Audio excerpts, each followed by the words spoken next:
My name is Raab, and I'm a PhD candidate in archaeology at the Anthropology Department at University of Kansas. The source of the animosity between Missouri and Kansas, starting just in the 1850s, before the war, was the issue of slavery. Missouri was a slave state, even though the majority of individuals didn't own slaves in Missouri because they couldn't afford to.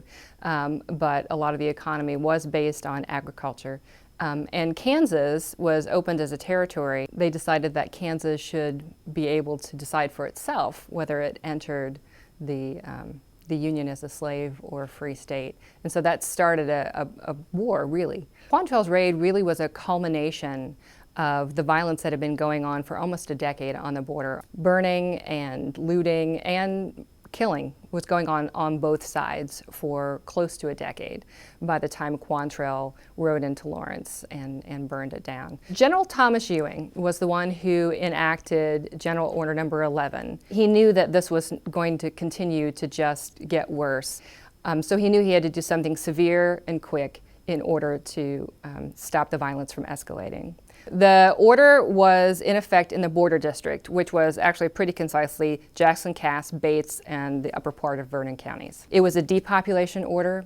Everyone in those counties, unless they lived within a mile of a Union encampment, had to go. It was mainly meant to eliminate any kind of support, infrastructure, personnel to any of the guerrillas and hobble their ability to operate on the border. One of the miscalculations was using Kansas troops to carry out the order because there was already so much bad blood that had been building up for a decade.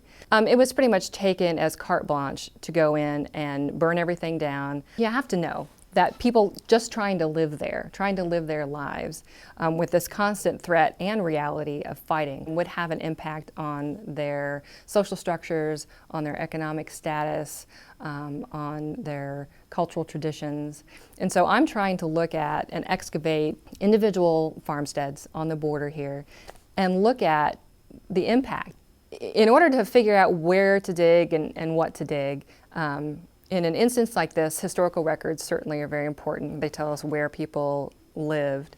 But features on the landscapes are very helpful. And using that and basically just a probe, you can figure out where structures are under the soil. We did find evidence of burning. Every structure in 2 sites that we found had significant evidence of very intense burning, actually. The rock itself breaks and changes color in a specific way when it's heated to a certain point.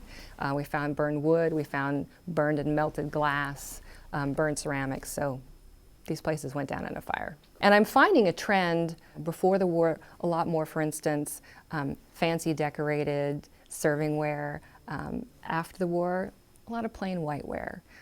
People didn't have the same economic status, even though it's the same family living on the site that I'm excavating. I knew the University of Kansas had the resources, the personnel, the infrastructure, and also that this was a place where I knew that the history absolutely was appreciated and understood.